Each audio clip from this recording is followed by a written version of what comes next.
Kebanyakan manusia memiliki masalah dalam dua hal. Pertama, terlalu banyak bertindak tanpa berpikir atau terlalu banyak berpikir terus-terusan tanpa bertindak. Assalamualaikum warahmatullahi wabarakatuh. Perkenalkan, nama saya Hamdan Maulana. Di sini saya akan ngobrol-ngobrol aja sih sama saudara Gastian, yaitu seorang konten kreator yang ambisius yang mengkritik sistem pendidikan di Indonesia. Sebenarnya sistemnya nggak ada yang salah, tapi ada sistem. Cuma dia mengkritik cara pelajarnya itu loh, yang punya pola pikirnya itu kayak, sekolah buat apa sih, sekolah gak penting, buat apa sih sekolah. Makanya dia itu mengkritik, sempat viral tuh waktu itu. Sekarang langsung saja saudara Estian. Halo semuanya, perkenalkan saya Gasen Supir Hakim. Saya dari SMA Negeri 1 Cibubur dan berumur 16 tahun.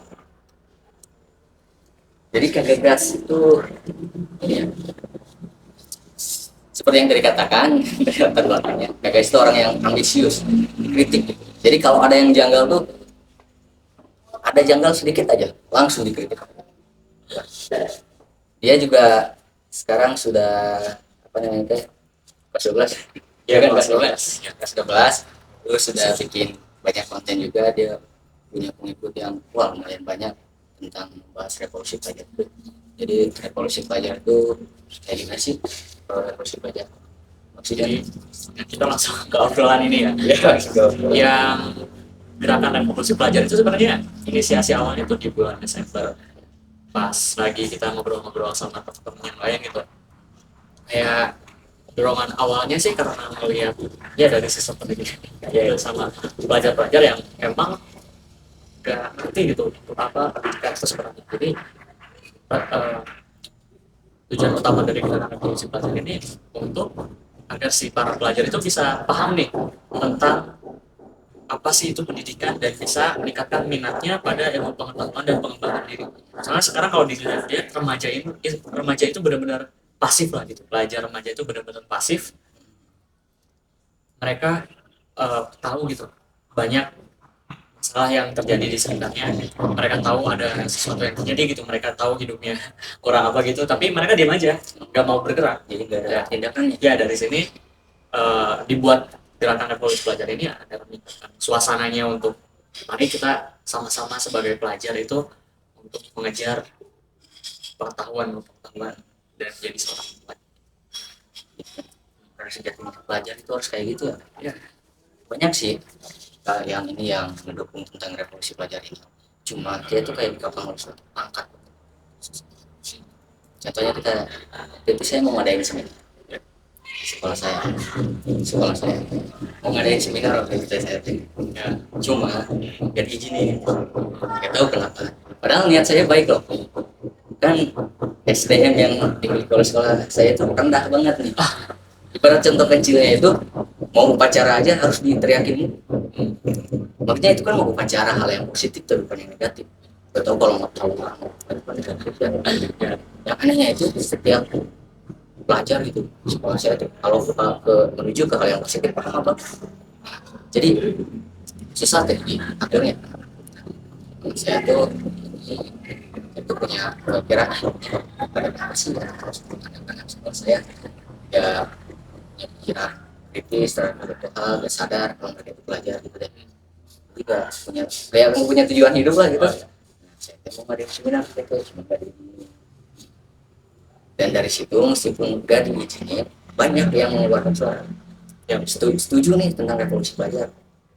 Di sini juga ada pertanyaan, ini pertanyaan dari beberapa siswa. Boleh saya sebutin Kak Saksa? boleh. Pertanyaan pertamanya itu, masalah terbesar yang dihadapi pelajar saat ini apa? Jadi seperti yang udah dibilang tadi ya. Jadi pelajar di zaman sekarang itu remaja pelajar di zaman sekarang itu pasif gitu. Mungkin bisa dibilang masyarakatnya juga pasif. Jadi nggak produktif. Contoh nyatanya tadi tuh yang disuruh upacara. Mereka kan lambat. Itu salah satu bentuk dari kenapa mereka itu pasif. Jadi dengan pola pikir yang pasif ini dia nggak memiliki growth mindset gitu. Mereka ya diam di zona nyaman yang nggak mau berkembang. dan ya akhirnya malah jadinya konsumtif. Nah, manusia hidup butuh sesuatu asupan, nanti juga kedepannya kan harus kerja segala macam gitu kan.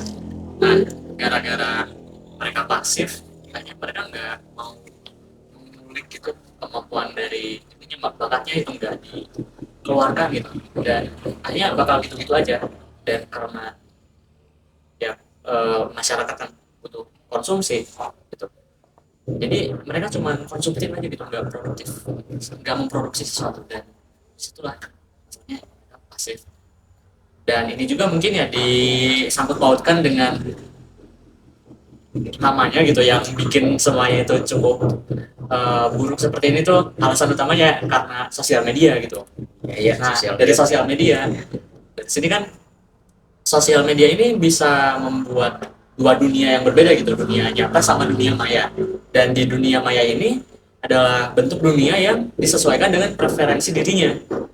Nah, dari situ jadi dia tuh ngelihat dunia di internet tuh ideal banget, jadi dia pengen banget jadi dia benar-benar ketergantungan sama HP lah. Kita banyak lah ngelihat para pelajar, apalagi kalau jam kos pasti kan main HP, Iya. malah lagi belajar diiniin pada main HP. Nah, itu karena ya memang sosial media dirancang untuk seperti itu, jadi membuat dunia baru untuk si orang itu yang menggunakannya. Dan dari situ dia malah jadinya semakin jauh dengan dunia nyata, dan di dunia nyatanya mereka pasif gitu. Tapi kalau misalnya di dunianya sendiri mereka aktif banget gitu. Kalau misalnya netizen lah, kalau dilihat lagi rame-rame kemana-kemana gitu, ikut-ikutan tren, kan dia aktif banget gitu, ikutan tren, ikut-ikut hujan, kan aktif banget, dia bener-bener aktif gitu. Apa bedanya kita lihat komen-komen orang, hujat-hujat orang, sama baca buku, sama baca buku? Bedanya gitu, karena dijauhkan dengan kenyataannya, karena dibuat dunia dan kayaknya ya dari semua masalah ini kalau dipelajari itu masalahnya gara-gara sosial media. Tapi kenapa teh bacanya teh ya nggak bisa menggunakan ini teknologi ini dengan baik? Kenapa teh nggak bisa? Contohnya gini deh, belajar sekarang tuh main HP berjam-jam sampai kayang pun bisa. Tapi baca buku satu aja nggak sampai 5 menit udah. Anehnya itu deh, kenapa ya? Ya, Kenapa teh kenapa? Kan HP mah nggak tahu, informasinya emang banyak. Cuma kenapa bisa belajar? Sedangkan belajar juga banget ilmu itu dari buku ya. Tapi setiap pelajar yang bacanya itu cuma bisa nggak sampai 5 menit juga udah selesai. Bisa harus kayak gitu. ya itu emang karena HP ini dan sosial media dan kawan-kawannya, internet dan semacam game itu memang dirancang untuk seperti itu. Jadi mereka itu kan tidak mendapatkan keuntungan apapun dari kita. Dan ketika kita menikmati sesuatu dengan gratis, maka kita sendirilah produk itu. Jadi sebenarnya kita yang diperjualbelikan itu, atensi kita dipakai buat ini. Jadi kita harus gimana cara, mereka tuh mikir itu gimana caranya biar kita pengguna sosial media segala macam itu bisa tahan lama di situnya, agar apa? Agar kita bisa lihat iklan-iklannya segala macam gitu. Ya, maka dari situ disesuaikan dengan preferensi kita. Mereka juga menggunakan, ya bisa dijelaskan juga dari segi psikologi dan neuroscience gitu. Dari sini misalnya dari menggunakan HP yang dimana kita bisa mendapatkan kesenangan tanpa susah-susah, itu produksi dopaminnya kan sangat tinggi. Nah, dari situ kita jadinya mikir itu, si otak tuh dibodohi lah otak itu. Jadi kalau misalnya kita bisa main HP dan mendapatkan dopamin yang banyak tanpa melakukan hal yang sulit, kenapa aku harus melakukan hal yang lebih sulit dan menghasilkan dopamin yang lebih sedikit? Nah, di situ hanya kita nggak bisa susah lepas dari HP, karena ya otak kita mikirnya kayak gitu. Lebih singkatnya, kalau main HP mendapat kesenangan gitu ya. Iya, Dan lebih mudah. Saya kan dapat rumah ya kayak harus pengalamannya gitu. ya, dan mungkin ada pembahasan yang agak sulit dicerna, agak berat, agak ringan. Kalau di HP kan kita nggak usah berusaha apapun udah lihat yang kita suka ya, apalagi kayak semacam media sosial seperti TikTok. Kita nggak search apapun, kita nggak ngelakuin apapun, tinggal isi geser-geser aja, langsung lihat apa yang kita suka, langsung tahu gitu. Karena emang algoritma dirancang untuk itu. Akhirnya ya udah kita udah dari semakin dekat dengan ya dengan rupiah kita yang dimana ya muncul. Saya baru sadar asli kan ya ada benar kayaknya kita merasa sepengaruh itu. Waktu itu kan ada sih ya yang itu yang mengkritik tentang pelajar yang presentasi tapi itu malah searching pasti kan apa ya. Nah itu ada sih sempat ini nggak sempat ngelakuin tindakan misalnya kayak mengkritik misalnya si pelajarnya itu searching pas presentasi dan tentang presentasi tapi si gurunya diam aja di situ ada tindakan nggak berkali. Sebenarnya kalau Gagasan sendiri sebenarnya orangnya tuh gak enakan ya. Oke. Jadi kalau misalnya secara langsung mah jarang gitu mengkritik, soalnya ya gak enakan gitu, pengen ya selalu terlihat baik di mata orang gitu ya. Dan itu juga yang menghambat bisa. Ya sebenarnya di antara dunia nyata dan dunia apa ya, publikasi saya di internet lah gitu, agak beda gitu. Kalau misalnya di internet kan emang kelihatannya kritis gimana segala macam, berani lah. Tapi sebenarnya kalau secara langsung mah gimana ya, agak redup lah gitu ya. Soalnya emang menyesuaikan juga dengan lingkungannya.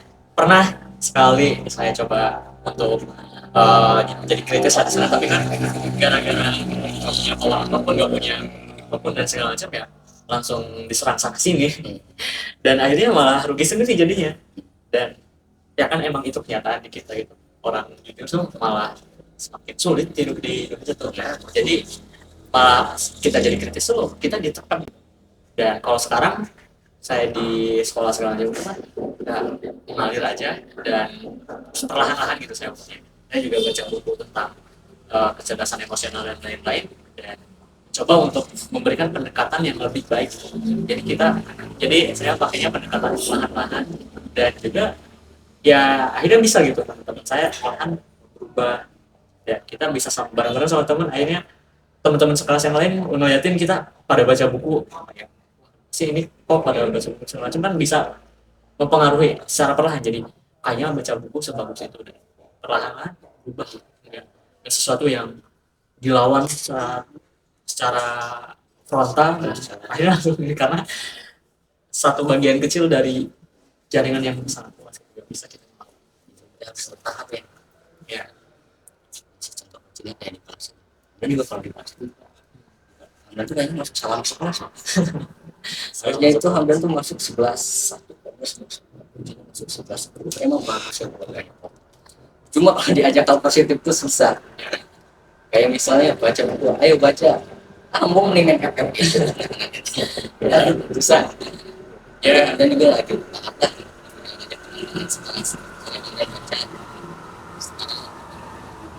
itu kan ada yang dibutuhkan ya tahu itu oke ya.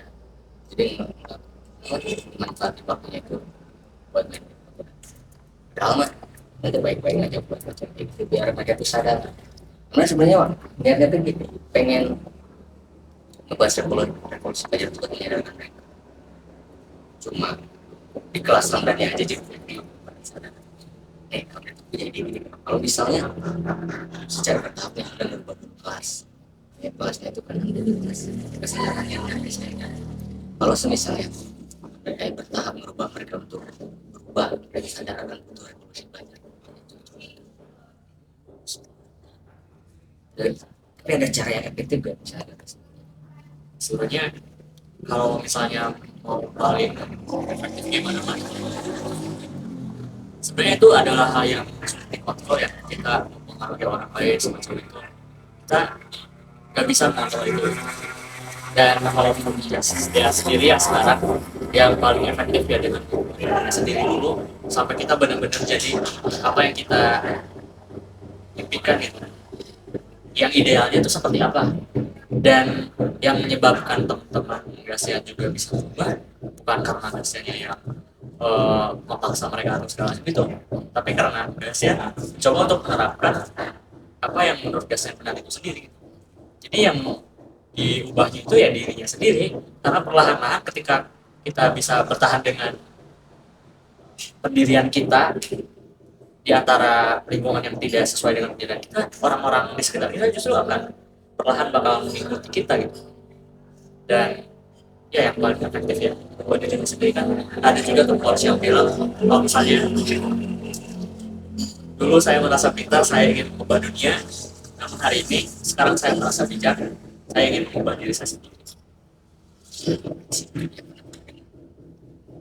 Jadi yang paling efektif ya mengubah diri sendiri, karena kalau misalnya kita mengubah yang lain buang-buang tenaga, karena itu sesuatu yang bukan kita kontrol, luar kendali ya di luar. Dan itu juga yang bikin sulit orang-orang secara luas berkembang, karena mereka mikirnya fokusnya ke orang lain gitu. Mereka nggak pernah, jarang sekali memikirkan dirinya sendiri, bahwasannya kekurangan dirinya apa. Kita malah melihat kekurangan orang lain, dan dari situ ya nggak ada yang berkembang. Akhirnya kita melihat kekurangan orang lain, kita mencoba memperbaiki, kita nggak lihat kekurangan sendiri dan kita menolak kritikan dari luar. Akhirnya dari situ nggak ada yang berkembang, karena kita mencoba mengkritik orang lain, orang lainnya menolak, dan orang lainnya mengkritik. Jadi ketika semua orang bisa mengkritik dirinya sendiri gitu, bisa fokus mengembangkan dirinya sendiri, pada dirinya sendiri, pada dirinya sendiri, ini bakal jauh lebih mudah. Yang menghambat itu pikiran orang-orang kalau misalnya mereka itu harus mengubah orang lain, padahal yang harus mereka ubah dirinya sendiri. Ya, tidak bisa orang lain ya.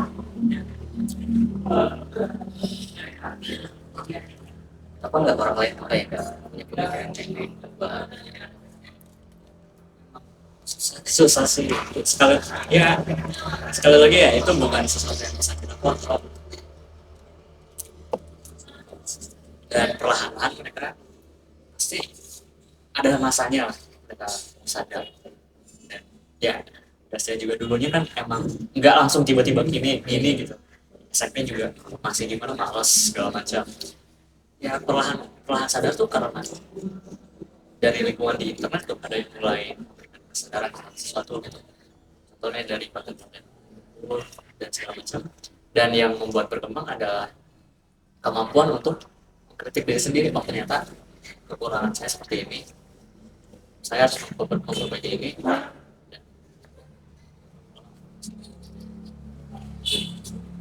Oh ini ngobrol sampai berjam-jam ini. Berapa ini pertanyaan masih banyak. Ada lagi nih, boleh? Boleh. Pertanyaan selanjutnya. Yang mana ya? Caci cut kalau itu gerakan apa nih yang akan dilakukan oleh Anda untuk membuat revolusi agar semakin terkenal? Kan katanya ini punya sampai di tahun. Ya, itu punya di take down. Sekarang gerakan apa nih yang bakal dilakukan nih buat suaranya itu meletaknya? Ya, sebenarnya mengambil prinsip yang tadi ya. Jadi kita nggak bisa mengukur orang lain langsung. Dan sekarang sih ya Gasian coba lakukan itu ya kan udah dikasih tahu juga ya di postingan kalau misalnya Gasian mau mencoba untuk belajar lebih banyak lagi dulu gitu. Nah, dan biar bisa lebih terdengar lagi, kalau misalnya di sekarang sih di skenario sekarang yang di perencanaan sekarang itu mau ini dulu bikin konten pendidikan lagi, tapi lebih lugas lagi, dijelaskan lebih terstruktur dan detail. Nanti mungkin videonya juga di YouTube gitu, karena kalau misalnya upload dengan format video pendek itu bakal ya dangkal lah, jadi harus dijelaskan dengan detail. Jadi dibuat video YouTube, dan dari sini pengennya sih bisa rame videonya itu tentang pendidikan bisa ya bukan lagi ya kayak yang motor aja dan dari sini ya semoga bisa naik dan akhirnya didengar oleh para remaja-remaja gitu. Mungkin bisa dibantu juga oleh media-media gitu. Saya juga mungkin mau bikin video puisi, mungkin kalau misalnya gitu bisa lebih tersebar lagi. Dan dari sini kan misalnya naik nih audiensnya Gastian. Nah, dari sini setelah audiensnya sudah semakin banyak, baru kita coba ajukan lagi ide ini. Jadi biar orang-orang yang tahunya itu ada lebih banyak lagi, dan dari situ mereka kan udah dijelaskan juga video tentang masalah tentang pendidikan di mata Gastia, dan akhirnya mereka bakal jauh lebih paham gitu situasinya seperti apa. Dari situ mereka bisa ikut berkontribusi dengan lebih baik lagi. Kalau boleh tahu nih, pendiri Revolusi Layar atau foto-foto di belakangnya yang modelin tuh revolusi pelajar teh sampai sekarang udah terdengar sampai itu siapa ini? Ya lu tahu nggak? Kalau gerakan revolusi pelajar sih sebenarnya itu ide kasarnya dari Gastian sendiri ya, ide kasar gitu. Dicoba diobrolkan sama teman-teman, wah ternyata ini bagus, akhirnya itu menjadi apa sih, bahan overthinking lah. Kalau malam-malam suka mikir itu segala macam, dan dari hasil overthinking itu lumayan banyak lah, jadi bikin akunnya, bikin apanya segala macam, dilakuin semuanya. Dan dari sini mulai rame kan, dan sama ngobrolin sama teman-teman, bersama-sama menggerakkan revolusi pelajar ini. Dan sebenarnya revolusi pelajar itu bukan suatu apa ya, ini cuma suatu pergerakan gitu, suatu ide. Jadi biasanya mencetuskan ide seperti ini, bahwasanya kita bisa loh melakukan hal-hal seperti ini, kita bisa loh para pelajarnya berubah menjadi lebih baik. Para pelajarnya bisa berminat pada pengetahuan dan bisa menjadi seorang intelektual, bisa loh dijelasin kayak gimana segala macam. Dan dari situ ya terus orang-orang yang mendengarkan ide ini ikut bergerak dan melakukan ide-ide tersebut lah. Jadi orang-orang yang mendengarnya bakal sama-sama menggerakkan ide ini, dan akhirnya semakin menyebar. Maka ketika semua orang sudah memiliki istilahnya kriteria-kriteria dalam ide revolusi pelajar ini, di mana para pelajar bisa menjadi intelektual yang paham tentang pengetahuan dan minatnya tinggi dalam pengetahuan, ini bakal terrealisasikan. Dan sebenarnya nggak ada suatu target utama gitu, jadi revolusi pelajar nanti utamanya bakal kejadian kayak ini, enggak gitu.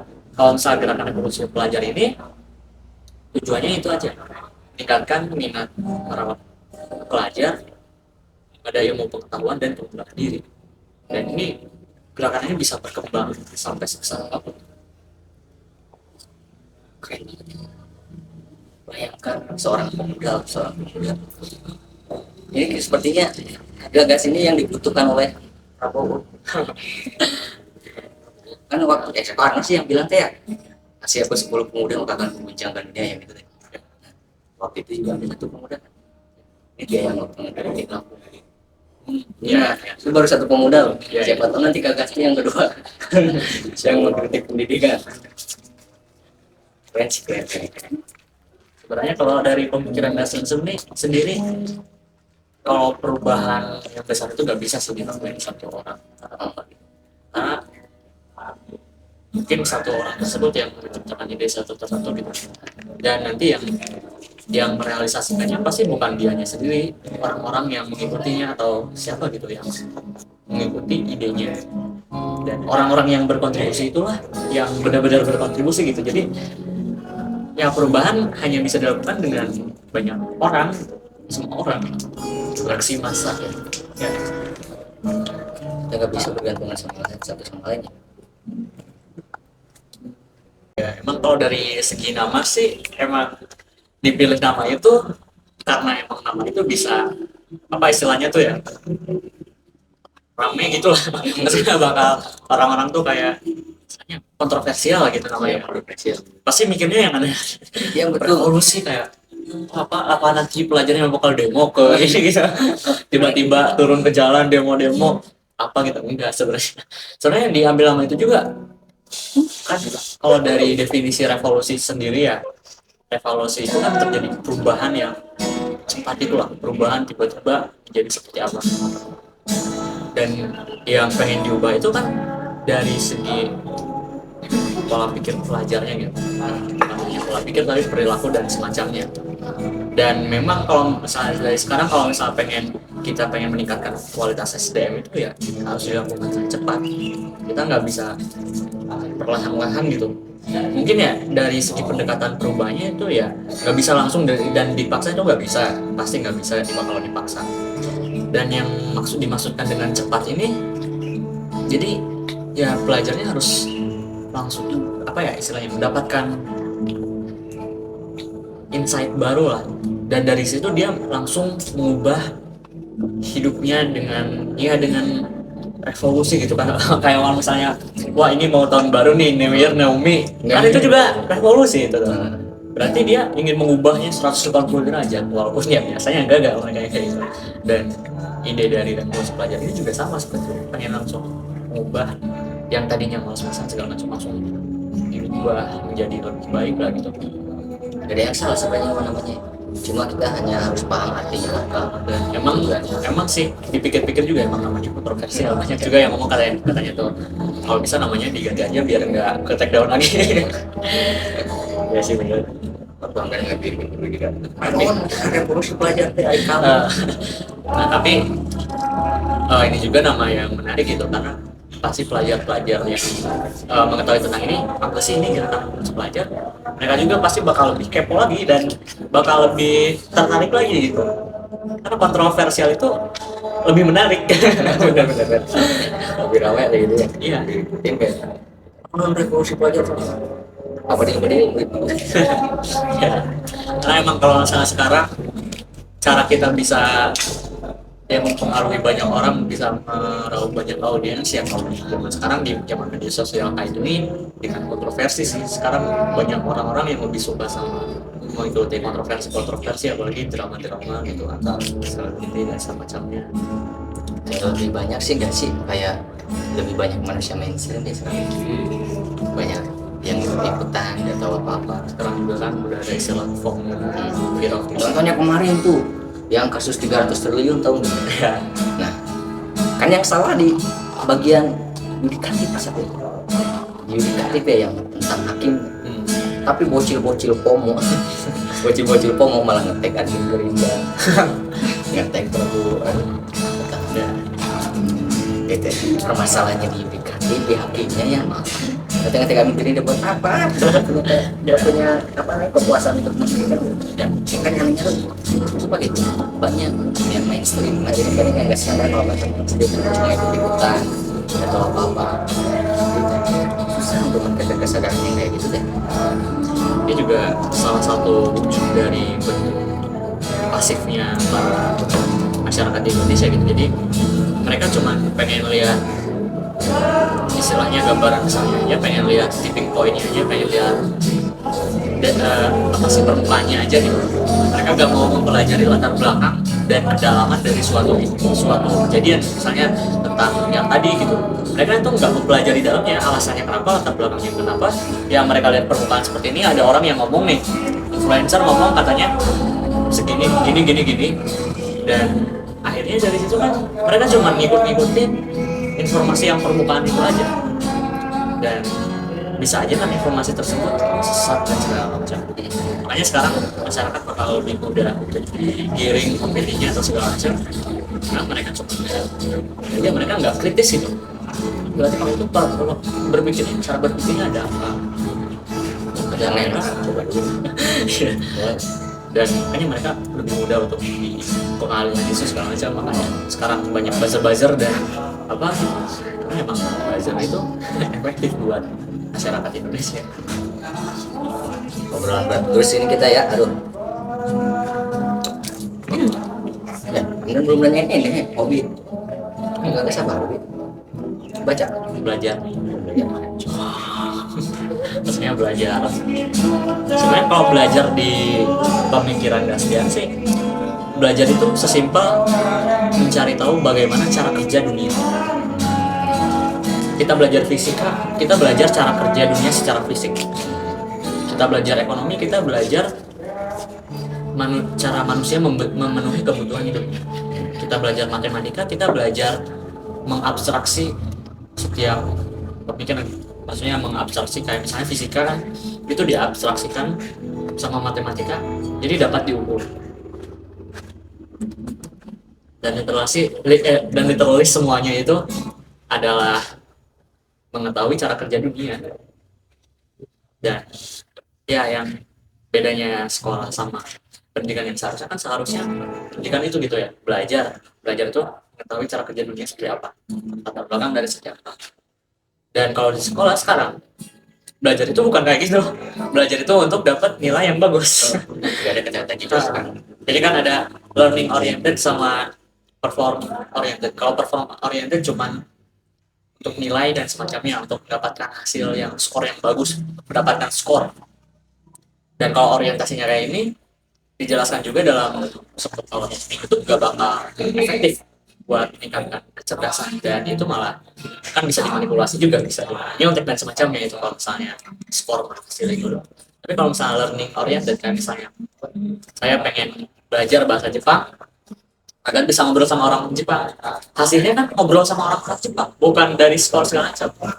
Dan itu kan sesuatu yang jadi gitu, cara kerja dunia, cara cara bagaimana orang Jepang itu berkomunikasi. Kalau saya bisa mengikutinya, dan ya akhirnya kan bisa berkomunikasi. Belajar berarti artinya. Dan kita kenapa harus mengetahui cara kerja dunia ya, biar kita bisa memanipulasi itu untuk menguntungkan kita. Kayak misalnya di zaman dulu nih, ada waktu di zaman purba gitu ya, sebelum sebelum orang-orang mengetahui tentang konsep perkebunan, mereka kan cari tahu nih, cara kerja dunia itu kayak gimana. Misalnya ternyata nih biji-bijian itu bisa menumbuhkan tumbuhan tersebut, misalnya biji semangka bisa menumbuhkan buah semangka. Nah, mereka tahu cara kerjanya seperti itu, lalu mereka manipulasi biji-bijinya ditanam berbaris di dekat rumah mereka, akhirnya jadi perkebunan. Nah, mereka tahu cara kerja dunia lalu dimanipulasi agar menguntungkan untuknya. Nah, literally itu yang kita lakuin. Kita mempelajari tentang fisika angin, misalnya aerodinamika, cara kerja angin seperti itu kayak gimana, lalu diterapkan. Oh, ternyata kita bisa bikin pesawat terbang nih, ya bikin pesawat. Kayaknya kan itu dipakai untuk menguntungkan diri kita. Dan sekarang kita belajar di sekolah itu bukan untuk hal-hal seperti itu. Kita belajar di sekolah untuk dapat nilai yang bagus, biar nanti bisa kuliah di tempat yang bagus, dan nantinya bisa mendapatkan pekerjaan yang akhirnya gajinya cukup untuk hidup, dan kita kerja 9 to 5, atau kalau di Indonesia mah 8 jam 8 jam 8 sampai jam 5, dan kita jadi budak korporat kan gitu. Kita cuman tujuannya cuma kayak gitu doang, terus hidup ngapain cuma gitu doang gitu, gak ada seru-serunya gitu. Kalau misalnya kita mengetahui cara kerja dunia, misalnya kita pengen melakukan hal-hal yang kayak gimana gitu, hal luar biasa, dan memberikan makna yang lebih banyak pada itu, kan itu jauh lebih baik gitu daripada kita sekarang kayak gini aja. Kalau misalnya nih kagak dikasih kesempatan buat jadi menteri pendidikan, apa yang bakal Gagas ubah? Sebenarnya gasnya sendiri sih belum ada apa sih namanya, nggak bisa ngambil keputusan apapun buat inilah. Cuman yang pasti guru itu harus sejahtera dulu, biar guru bisa benar-benar fokusnya ngajar. Jadi gimana caranya biar guru itu nggak pusing sama administrasi, nggak pusing sama finansial, ya kan sekarang banyak guru-guru yang pusing sama finansial gitu. Kalau misalnya gurunya udah benar, maka ngajarnya juga pasti bakal benar gitu. Lalu dari kurikulum itu fokusnya nggak bakal ke apa sih, nggak bakal ke skor-skor dan penilaian yang mungkin nanti ujian juga bukan ujian kertas segala, bukan ujian yang PG segala itu, tapi mungkin tulisan dan semacamnya, perbanyakin yang seperti itu. Dan ya sebenarnya ini juga belum tentu bakal baik gitu, karena kita nggak tahu latar belakang lebih lanjutnya lagi ini. Tapi kalau misalnya dari perspektif Gastian sendiri, seperti itu sih yang harus diubah. Jadi cara ngajar, lalu cara penilaian, dan guru kan ada juga ide bahwasanya guru pengajar dan juga guru yang menilai itu harusnya berbeda gitu. Jadi ada orangnya tersendiri yang fokus untuk menilai muridnya, bukan gurunya. Jadi guru hanya fokus mengajar aja, gimana caranya agar orang itu, agar seorang murid itu dapat menjadi orang yang jauh lebih terdidik, kasih pemahaman. Dan gurunya sendiri harus berkualitas terlebih dahulu sih. Guru sendiri harus punya orientasi bahwasanya guru itu bukanlah sebuah profesi yang mendapatkan gaji segala macam, tugas-tugasnya yang penting terlihat selesai di dalam administrasi. Tapi guru itu ya harus mendidik dan membangun bangsa. Guru tugasnya berat, orientasinya harus diubah mindsetnya. Tapi karena ya mungkin menurut Gastian juga menteri pendidikan doang nggak akan cukup untuk mengubah, nggak akan cukup. Harus dari semua ini ya, harus dari masyarakat, harus dari para pelajarnya sendiri, harus dari pelajar ya bakal lebih susah sih, tapi harus dari gurunya sendiri juga yang mempunyai kesadaran, harus dari ya, halayak umum gitu. Dan kan kita juga belajar bukan cuma di sekolah, di rumah juga kena penalti. Ya, kalau buat melakukan revolusi itu harus serentak ya. Ya, jadi kalau misalnya kita pengen mengubah sistem, kalau misalnya antara pelajar, antara guru, antara pemerintah, antara pendidik gitu, kalau misalnya masing-masing nggak bareng-bareng gitu kerjasama, ya nggak bakal ada yang berubah gitu. Setiap ininya punya ideologinya masing-masing dan bakal terpecah aja gitu. Karena kan sistem pendidikan menyangkut semuanya. Dan kalau misalnya kita pengen membuat perubahan yang berarti, kita harus harmonis gitu antara semua hal, antara gurunya, antara pemerintah, antara murid, antara pelajar, antara masyarakat, itu harus harmonis. Kalau misalnya sekarang nih revolusi pelajar doang yang berubah, nggak bakal bisa juga, karena ya revolusi pelajar ini bukan untuk mengubah sistem pendidikan, untuk membuat pendidikan menjadi lebih baik, tapi setidaknya mengubah dirinya sendiri akan menjadi lebih baik. Dan ketika pelajarnya sendiri bisa dia mempunyai sifat-sifat yang baik gitu, kayaknya kan kita bisa bekerja sama dengan pihak lain, kita bisa lebih rasional dan kerjasama komunikasi dengan kayak dari gurunya, dari masyarakat, kita sosialisasi segala macam. Itu yang kita lakukan. Revolusi pelajar aja nggak cukup, berarti nanti saya punya ide nih, revolusi masyarakat. Masyarakat baru. Kan sekarang pemerintah itu lagi kayak apa, membenahi diri lah, biar jadi lebih baik sedikit-sedikit. Harusnya kita jadi masyarakat juga dukung, bukannya malah mengujar kebencian Ya. kayak gitu. Nggak boleh kayak gitu. Jangan mentang-mentang emang ada pemerintah yang emang nggak benar, terus kita malah menjadi istilahnya menjadi membangkang gitu, membangkang.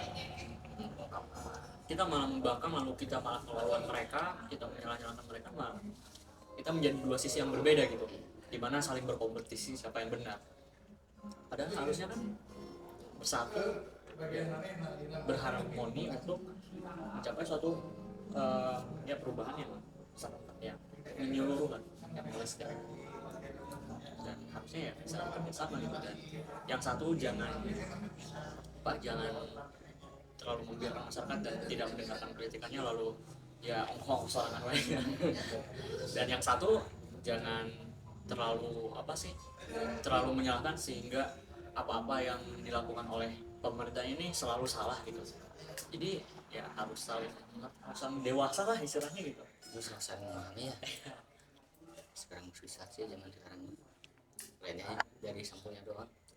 Dan ya salah satu pemecah dan membuat orang-orang lebih terpecah seperti ini balik lagi tadi sosial media juga. Dan ini sebenarnya semua masalah ini saling terkoneksi sih semuanya, antara pendidikan, antara sosial media dan segala macam, semuanya saling bergabung gitu. Dimana kalau ada sesuatu yang lebih baik, yang lainnya pasti perlahan membaik. Dan kalau ada sesuatu yang lebih buruk, yang lainnya juga bakal buruk. Dan yang harus kita lakukan ya kita melakukan apa yang kita bisa gitu, kita memperbaiki misalnya dari segi pelajarnya aja ya udah gitu. Bener gak sih? Bener harus ada ide revolusi masyarakat tuh. Ini misalnya kagak sih revolusi pelajar, ada revolusi masyarakat, batu pola pikir masyarakat. Kan tahu sendiri sekarang masyarakat kayak gitu. Ya buang dari sampah sendiri Ya kerjasama juga sama pemerintah juga gitu, jadi kita komunikasi lah. Oke. Setelah obrolan berat ya kita 5 menit Ya sama. Setelah obrolan berat tadi guys, bersama kakak saya sempat mencerna dulu ini soalnya ternyata kakak guys wawasannya bener-bener luas loh. Bukan hanya apa viral atau apa semacamnya. Ada teman saya yang ngeramein kakak guys itu apa sih, dia cuma bahas revolusi pelajar ya. Itu benar teman-teman, ini kakak guys itu apa wawasannya luas, cara bicaranya juga.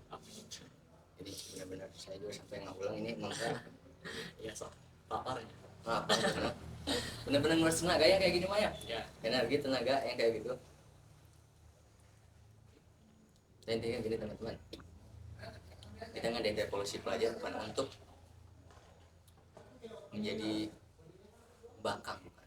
Kita pengen mengubah pola pikirnya gitu ya, misalnya mengubah pola pikirnya yang sekarang itu kayak susah dijelasinnya teh, kayak nggak punya kesadaran masing-masing, bergantungan, mainstream, terlalu apa ya, banyak sih ya pokoknya.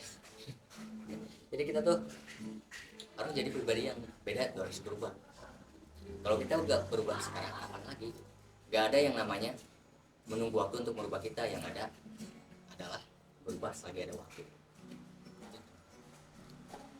Cukup sekian teman-teman untuk obrolan kita pada hari ini. Mungkin nanti kita akan ketemu di episode selanjutnya dengan obrolan yang berbeda lagi, dan kritik yang berbeda lagi, pembahasan yang berbeda lagi, tempat yang berbeda lagi. Tapi insya Allah tempat di sini enak kayak gini. Enak apa? Cukup sekian. Assalamualaikum warahmatullahi wabarakatuh.